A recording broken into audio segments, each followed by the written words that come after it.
The year I came back home, the club had already relaxed its membership rules.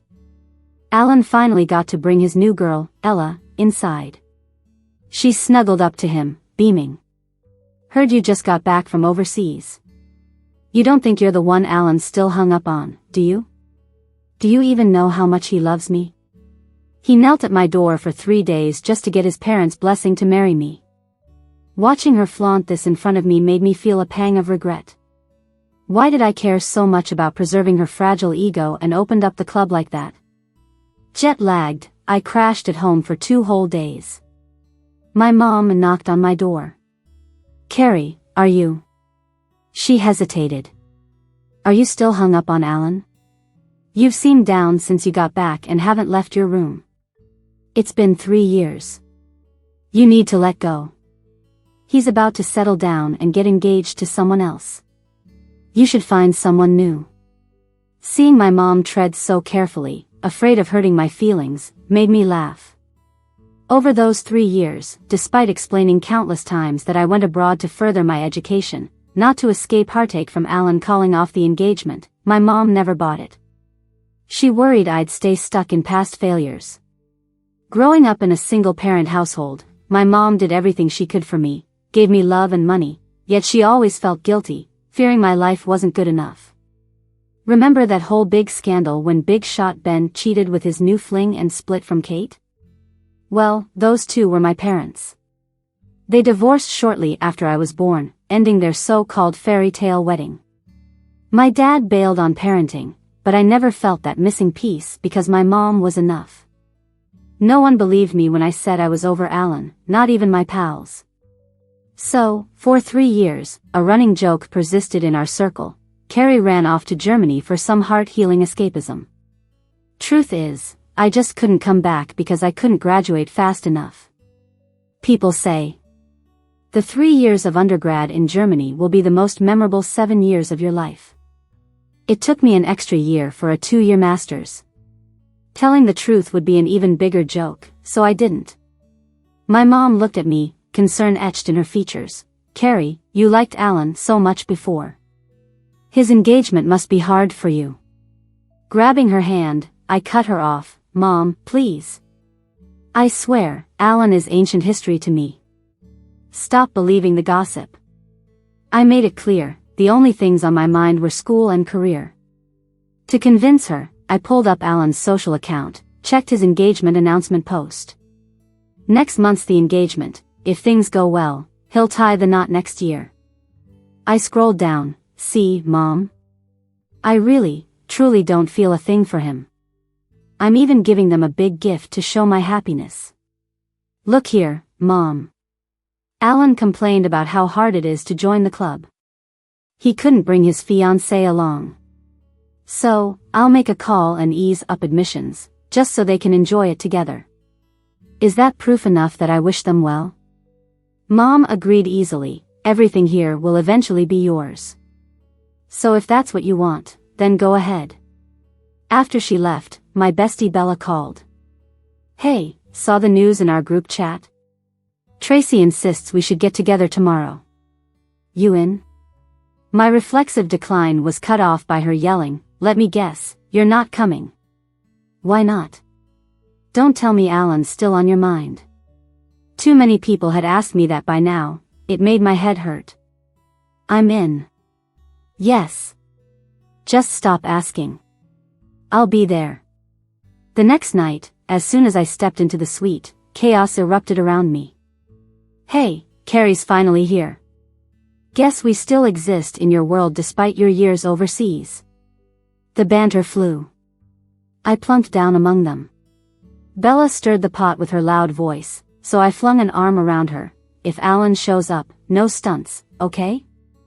The laughter rose, and the teasing intensified. I greeted each of the 9 friends there, childhood buddies, really. "Tonight's on me, so long as no one mentions Alan." I had Bella on one arm, Tracy on the other. Just had to set boundaries. Wouldn't want awkward moments if Alan and I ended up face to face due to their teasing. Just then, Alan walked in with a shy girl in tow. Someone, unable to hold back, texted in the group. Members can bring +1s now? Tracy bombarded me with tags. The notifications piled up into dozens without needing to look. I knew they were copy pastas of the previous one, all gossip perfect. Guys, this is my girlfriend, Ella. The room easily pivoted, greeting her warmly. Hey, sis-in-law. Welcome. Alan, being the oldest, had earned that term. Ella awkwardly smiled, calling me that makes me sound old. Just use my name, or call me little sis. With that, Bella and some others felt a twinge of discomfort. Can you all introduce yourselves? It's hard remembering names. Ella added. A sudden hush filled the room. Holding Ella's hand tightly, Alan reassured her, it's okay. They're awkward like this. A guy who was close to Alan played peacemaker. Nah, they're harmless. Don't worry, sorry for calling you sis-in-law. Bella shot me ellipses text, and I asked her about it. Her reply, so, this is Alan's type now. I didn't respond, but I understood what she meant. After all, when I was with him, Alan had a bunch of female friends around him. To avoid making me mad, Alan even reached out to me on his own. They're just like that, easygoing, we get along well. We're all just friends, nothing fishy. You don't mind, right? If you did mind. I thought Alan would at least say, if you mind, I'll keep my distance from them. But instead, Alan said, if you mind, it's your hang-up. You can choose not to marry me, and we don't have to bother with feelings here. I was stunned. Heck, this marriage was pushed by Alan's grandpa, and my grandpa agreed only because of their friendship. But I didn't realize Alan had such a messed up head. Before I even got a chance to tell my grandpa and back out of the engagement, Alan turned around and suggested it to our families first. Missing out on a chance to stick it to him really pissed me off. Later, I heard Alan's dad almost beat him half to death, and that cheered me up a bit. Plus, my offer came through, so I decided to go study further. I thought after 5 years, Alan's brain would have cleared up, but it seems to have gotten even murkier. It's hard to tell. Alan and Ella were sitting there all lovey-dovey, while we exchanged awkward glances and started chatting among ourselves. Kim gave my shoulder a nudge. What was that? What was Grandpa thinking hooking you up with him? I laughed and gave his shoulder a pat. So you all kept spreading rumors that I left because I couldn't get over him. Aren't you sweating bullets now? Kim's younger brother was all cheeky, saying I should be penalized with drinks. And you just bounced without a word? Didn't even say goodbye to me, until the family told me you'd gone to Germany for engineering, on a scholarship, no less. Impressive. That cracked me up. Didn't you see my offer post on my social media? I thought you faked that. And I sent you a message on you know where, but you never replied. I have like 7 or 8 accounts. Which one did you message? Every new year I come back and try to meet, but you're all scattered. You can't blame me for that.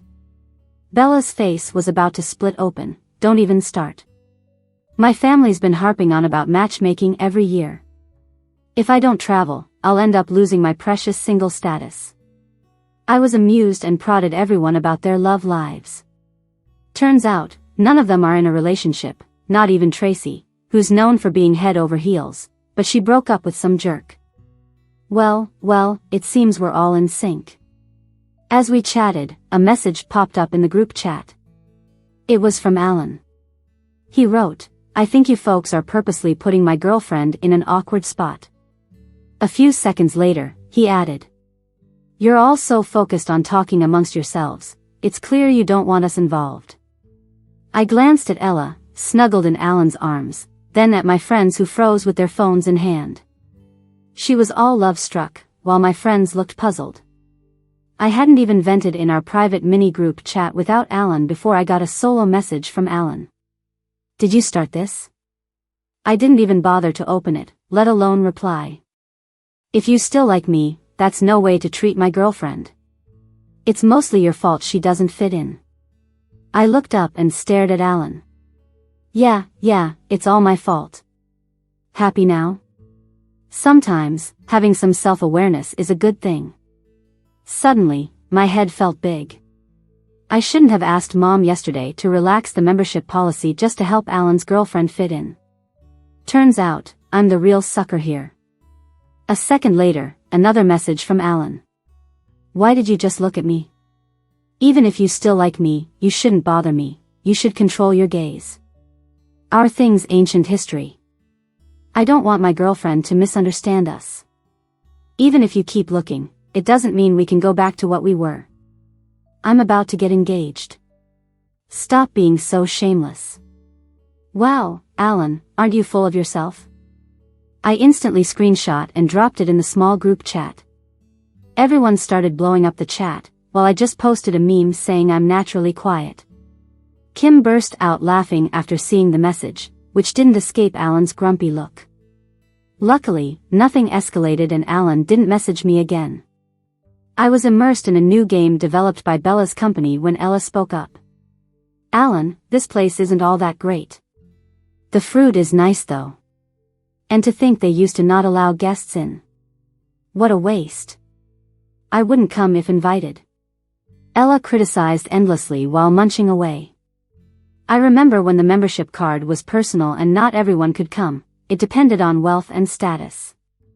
No matter what, you couldn't bring me in back then, and now you can. Alan, you're impressive. Alan neither confirmed nor denied the credit.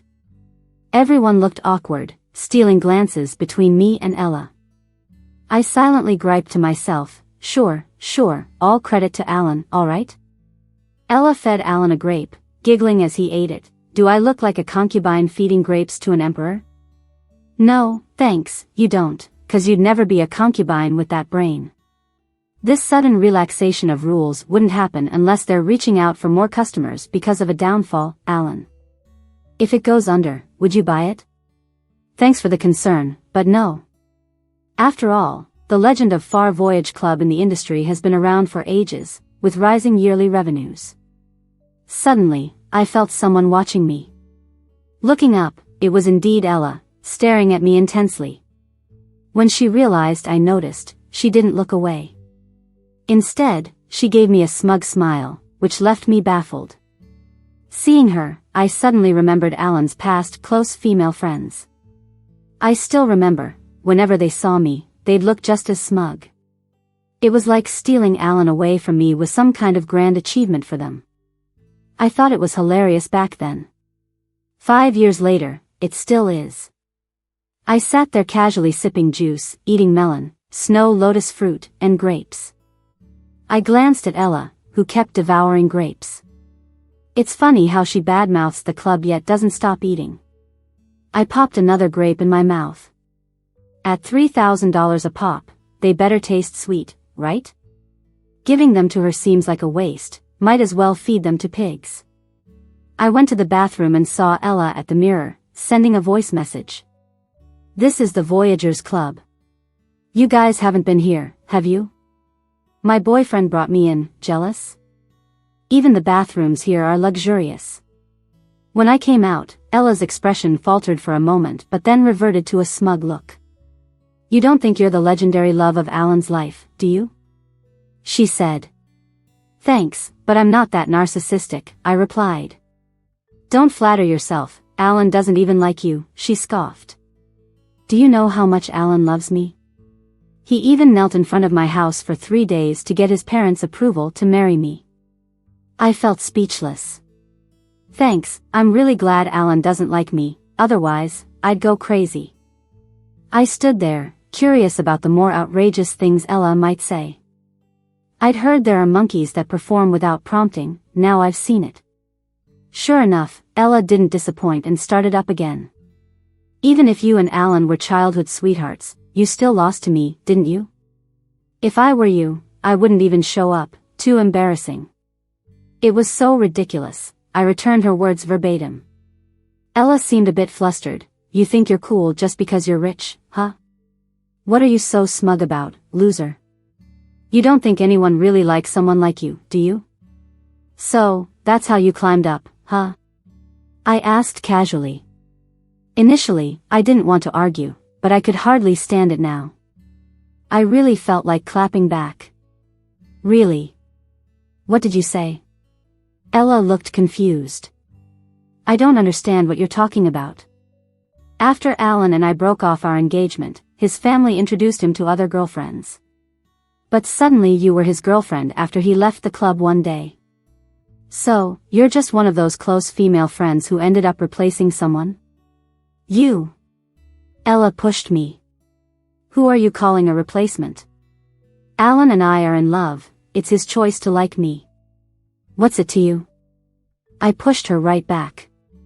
I saw her about to fall deliberately and coldly said, don't pretend. You know how hard I pushed. This dress isn't cheap, right? Alan borrowed it for you, didn't he? How will you explain if it gets dirty? But Ella didn't listen and fell dramatically. It looked so fake. I couldn't help but laugh as I turned to leave, but Ella grabbed my dress hem and quickly dialed a number. Hey, Alan, I fell over on this floor's bathroom, could you come help me? She said with fake sweetness. Then she looked at me smugly, thinking Alan would rush to her defense. But then Alan's annoyed voice came through. What did you say? You fell? Ella didn't even have time to reply before he barked, what's wrong with you? Can't you walk? You know how expensive that dress is, and you begged me to get it for you. Now how am I going to return it? And it's the women's bathroom, how can I come in to help? By the time you called, you could have gotten up yourself. Ella was dumbfounded. How can you say that, Alan? I'm hurt but still, can't I get it dry cleaned or pay for it if it's dirty? She continued complaining softly after turning off the speaker, eventually ending the call in tears while standing up. She kept glancing at me bitterly. I wasn't bothered. She brought it on herself. I never wanted to compete with her, let alone treat her as an enemy. Her attitude of belittling me got her here. When it comes to brains and cunning, she lacks compared to Alan's other female friends. How did she even rise above the rest? Ella stood there, looking a bit lost. She must not understand why Alan's attitude suddenly changed. But I do. Since Alan is super broke now, he's really uptight about anything involving money. There's that saying, whatever protects you also traps you, and it fits Alan perfectly. After pulling a bunch of ridiculous stunts and calling off his engagement, his grandpa basically cut him off. So now, Alan's been stripped of his role as branch manager and his monthly allowance is slashed. I heard that he's got just about $250,000 in cash per year right now. I seriously don't get how, with his tiny family fund allowance, he dared to borrow that antique dress worth at least $500,000. Plus, Ella has no clue Alan hates when people hang on to his money. He doesn't mind spending on others, but if anyone treats his money like it's theirs, he's not cool with it. He once told me he feels like people just flock to him for his money, so he's totally against being friends with gold diggers. I couldn't help but laugh out loud when I heard him say that. It was just too funny. Alan says he doesn't want gold-digging friends. Does he actually believe people want anything from him other than his money? Back then, at least Alan had some cash going for him. Now, he's this clueless guy doing dumb stuff, he's literally got nothing to offer. Also, since he can't marry off, he's basically a dud, already shunned by his grandpa. You've got to remember, Alan's grandpa has 4 sons and 9 grandkids. Losing Alan doesn't mean much if there are plenty of others to groom. So, I have no clue what Alan's even proud about. How can he call himself the heir? I've never seen such a broke prince, and only someone like Ella would show him off like he's something special. I shot Ella a glance, finished complaining over the phone, huh? Well, it's my turn now. I dialed Uncle Jack, who's my mom's business partner and has some pull at the sailing club board. Hey, Uncle. Are you busy? I wanted to talk to you about something. Can I restrict 2 people from the club? I put the call on speaker. Jack cheerfully laughed, oh, it's Carrie. You can just have your mom send down the notice, you don't need to tell me. Why bother with such a small thing, your life's going good since you got back. I chuckled a bit, yeah, everything's going well, Uncle. Thanks for that, by the way. It's just my mom recently widened the membership rules for me, so I didn't want to change things up too much right away and look unreliable. Jack was quick to agree, all right, I'll handle it. I hung up and caught Ella looking completely lost. I shot her a look. What? Alan didn't mention this place was my family's when he brought you here? You eyeballed me with such attitude in the room and complained out loud. I thought you knew. Enjoy those $3 grand apiece grapes. Don't forget to settle the bill before you leave. I'll make sure it's ready for you. Ate so much, think Alan will pick up the tab or leave you hanging? If he doesn't, hope you've got a backup plan. After sassing her, I casually strolled off. Besides sparring with people, I've got more important things to do, like collecting rent and spending money. If folks leave me alone, I'll leave them alone. But if someone steps on my toes first, they shouldn't blame me. Headed back to the room, I spotted Alan at the door. He seemed a bit restless, catching snippets about dress prices and such as I passed. Didn't give it much thought, had about time Alan faced some consequences for his idiocy. Crushing on Ella wasn't him being suddenly blind, he'd always been blind. Meanwhile, I went on to chill and have fun with Bella and Tracy. Halfway through, Alan poked in, said he was leaving, and told us to keep enjoying. I just smirked from the couch. He wasn't leaving, he was being shown the door. Next time, he's not even getting in at all. Without any negativity, we had an absolute blast. When word got around that I might pursue a PhD, Kim was stunned. No way, why put ourselves through that? Surely, because of you, folks in the circle have raised the bar for their kids.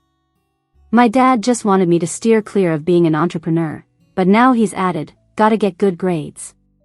Come on, don't compare us. My family couldn't get me into your school even with a library donation, and even if I managed to get in, I'd never graduate. Me, feeling oddly guilty. As if I smoothly graduated myself.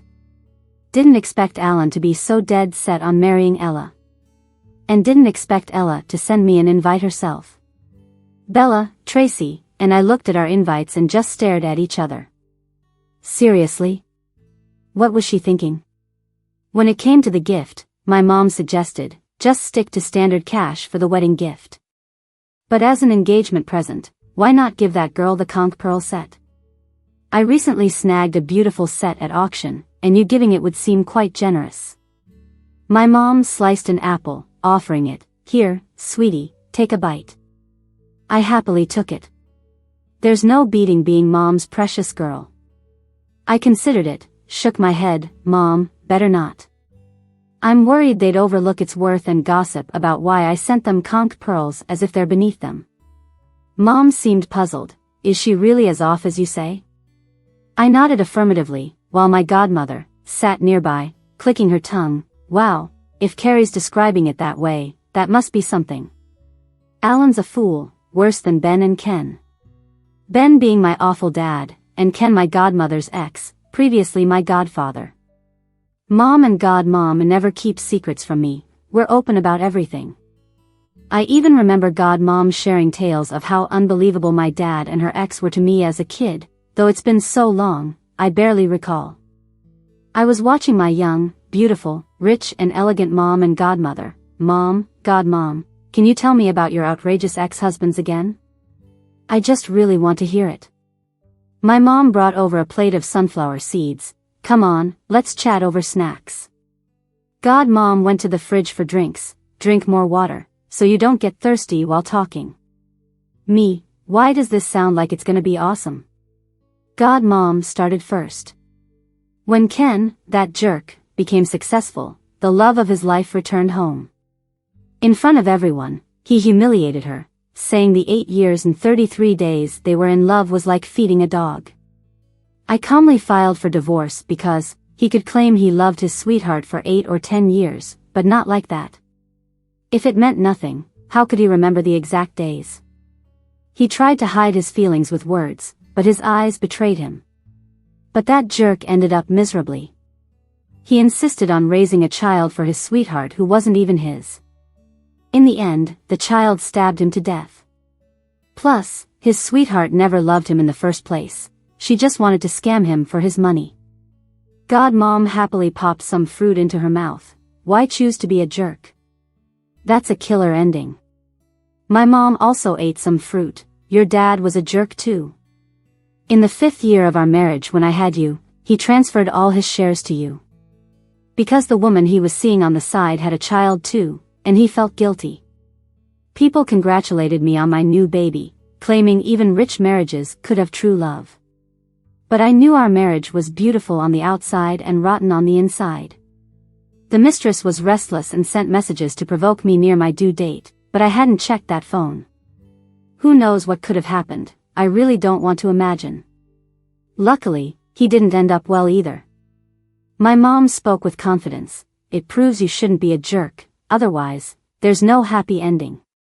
Why doesn't Alan learn from past mistakes? God, Mom wondered. Because he's pathetic, Mom quickly responded. Exactly, Alan's pathetic.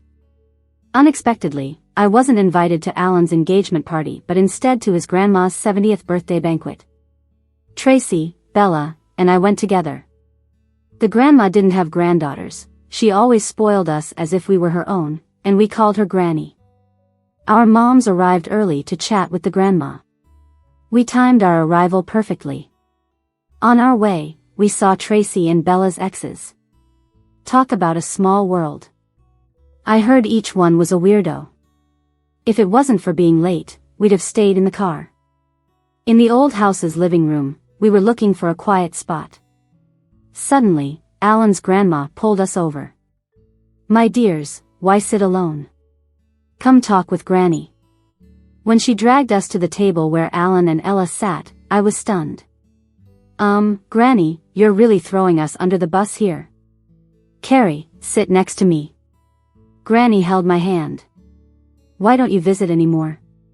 Haven't seen you in years, I miss you. Carrie, when are you and Alan getting married? Granny looked at me warmly. You've been engaged for 3 years. Why aren't you married yet? Where's my grandson? How come you didn't come with Alan? She looked around, feeling a bit disappointed. 3 years ago, Granny got Alzheimer's.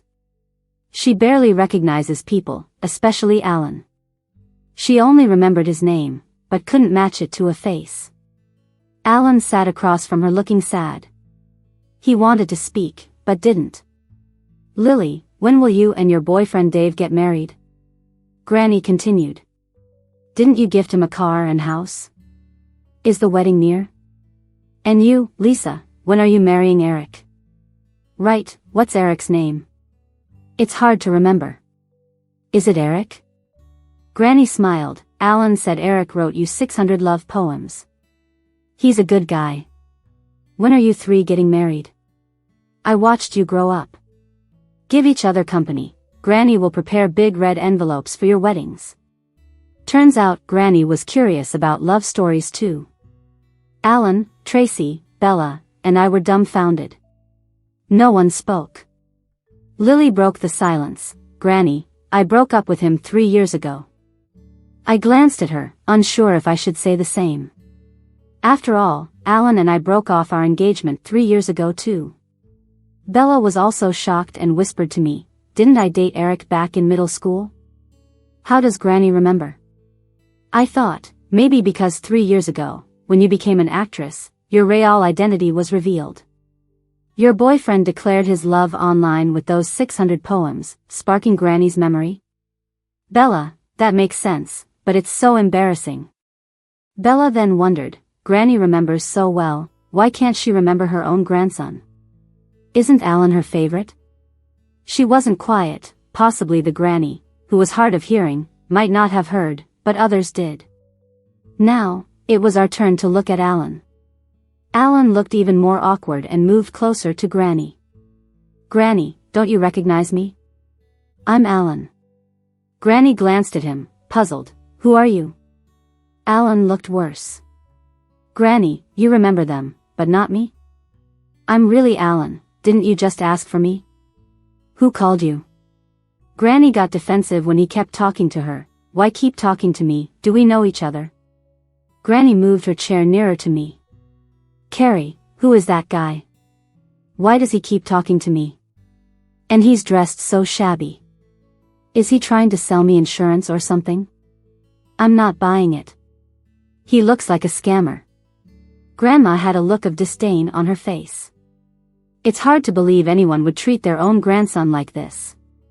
Right at that moment, Alan's dad walked by, and Grandma quickly stood up to stop him. She pointed at Alan. Son, I'm telling you, he's trying to cheat me out of my money. He's cozying up to me. You little rascal.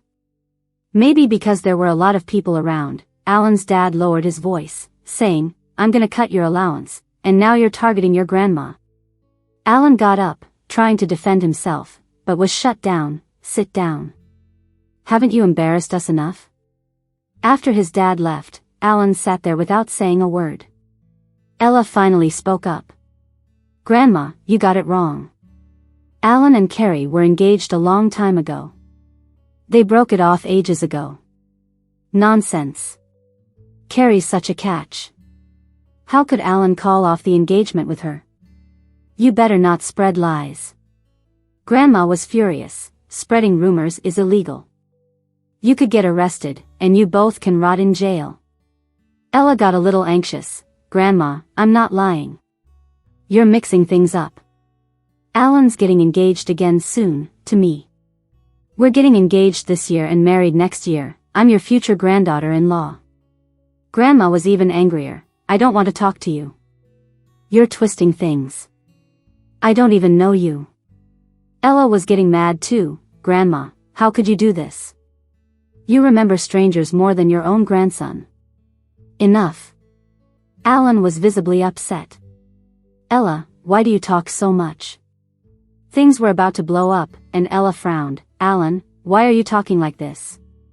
Why are you taking it out on me? You weren't like this before. Just stop talking. Alan said in a hushed tone. Ella couldn't hold back. Why shouldn't I say anything? I'm standing up for you, you know? If it weren't for Grandma, you wouldn't have been yelled at by your dad. How can Grandma be like this? I told you to stop. Can't you hear me? Or do you want me to get scolded again? Alan stood up. It wasn't my fault you got scolded. Ella shot back defiantly. Grandma listened for a bit, then shifted her seat closer to me. Who are they? Are they bad-mouthing me together? I glanced at Ella and Alan. It was kind of cringy to watch. They weren't fighting anymore, though. Ella was now trying to calm Alan down. Don't be mad, Alan. It was my fault, but I just felt bad for you. Please, don't be mad, okay? I'll make it up to you later. Alan, brother. Alan still didn't look happy. All right, just stop talking. Let's deal with this later, okay? Then why are you still frowning? Stop touching me, there are people around. Then forgive me first. Don't stay mad, Alan. I'm really starting to not understand you. How did you become like this? Alan frowned. What do you mean? Are you saying I'm not good enough for you anymore? Ella's face twisted a bit. I leaned over to Grandma. Grandma, just ignore them, they're both crazy. Grandma quickly nodded. I also think they're nuts. I looked again at Ella and Alan. I can't watch. Really, I can't. I don't want to see them flirt and argue. I'm supposed to eat later. Sitting with them makes me lose my appetite. Plus, watching them, I can't help but think of that line from the book. The young couple on the train, both not good looking. She pulled him, smiling and teasing, while he seemed lifeless, embarrassed by being loved by a woman he's not proud of in public. So I tested the waters with Grandma. Grandma, look at that table, it's just 2 people. Should we go sit there instead? Grandma immediately stood up. Yes, let's go. I didn't want to sit with them in the first place. Tracy and I helped Grandma move to another table. As we left, Grandma said again, who even are they? How did they come to my house? Why hasn't Alan shown up yet? When Alan comes, I'll tell him to kick them out. I didn't dare look back at Alan. It's really heartbreaking. I can't even imagine how angry he must look. With a new seat, I sat there thinking, Grandma remembers Alan's name but can't put a face to it, maybe because of that incident 3 years ago. Back then, Alan made a big scene about breaking off the engagement with me. Brought one of his lady friends to the house and declared he wanted to marry her. Ella was nowhere in sight at that time. Alan caused such a ruckus that Grandma had a heart attack and almost a stroke. After being so upset, Grandma's health never quite recovered and she started showing signs of Alzheimer's, often mixing people up. To think, Grandma used to absolutely adore Alan. Because of this, Alan's family was even angrier, thinking he wasn't worthy of Grandma's love. When Alan brought that woman to our home, his family quickly agreed to break the engagement out of guilt. Later, as Grandma's Alzheimer's got worse, Alan lost his job as a general manager at a branch company, and they cut his allowance. In the end, it's all because of his own doing. During dinner, Tracy was glued to her phone. I leaned in. What's got you hooked, Lily? I'm just browsing some book summaries. What books? Do you remember those 3 famous engagement stories? Ruby and Larry, Clara and Peter, Vince and John? I blurted out. Tracy nodded hard. Yep, that's them. You've got quite a memory. It's not my memory, it's the bad ending that sticks with you. I couldn't help but comment. Back in the day, newspapers and online news were flooded with them. Everyone felt sorry, everyone sighed. At first, who didn't think, wow, true love can exist even in the wealthy circles? Later, when all 3 scumbags were exposed for cheating, it was shocking. People talked about it a lot. By the way, I looked at Lily. Why are you suddenly asking about this? Weren't we just talking about books? There's an author who used those 3 notorious couples as inspiration and wrote 3 novels. Which ones? I want to check them out. Tell me. Rain in the Port City, I Live in Spring Mountain, Western Winds Drift. Who's the author? Alice. Why does she write about so many scumbags? It's like a scumbag boy band. She wrote about good guys too, like that Pure Love Puppy trilogy. The main guys in those are dreamboats. Why's it called that? Are the guys like dogs or something? Tracy gave me a knowing look. Honey, it's 'cause they're really pure-hearted. I pulled out my phone to look it up, and Grandma leaned in. Carrie, I feel like that person was just staring at me. I quickly put my phone down to comfort Grandma. Don't worry, Grandma. Just think of them like carrots and cabbages. They'll leave once they're done eating. Grandma nodded strongly. If they don't leave, I'll have someone chase them out with a stick. A week before Alan's engagement, he suddenly messaged me. Am I a really terrible person? I was confused. Am I so terrible that I ended up with someone like Ella? Now she's regretting being with me and wants to break up. I sent back a question mark. Seriously, why is this scumbag messaging me out of nowhere? Is it just 'cause I didn't buy her that bag she wanted? What's his problem? Do I even know him that well? Why is he sending me this? I messaged Alan back, are you nuts? And quickly blocked and deleted him. Another sunny day, I was about to hit the golf course when Tracy called. Hey, babe, something big happened. Oh. What's up? Did you know something happened with Alan? Really? I perked up. Tracy went on with the details. No idea how, but Alan and his girlfriend have been fighting a lot. So he's been going to his lady friends, complaining to everyone about Ella. Then, one day, Ella saw those messages. She bashed his head with a vase. After they made up, they were in the car talking about it. Ella got more upset, offended that Alan talked bad about her to his lady friends. They started fighting, Ella grabbed the wheel, and they crashed. Ella wasn't seriously hurt, but Alan lost both legs and will need a wheelchair from now on. Didn't I say? Scumbags never get a good ending. Alan and Ella's engagement didn't happen as planned. I thought, not bad, I can save on a gift.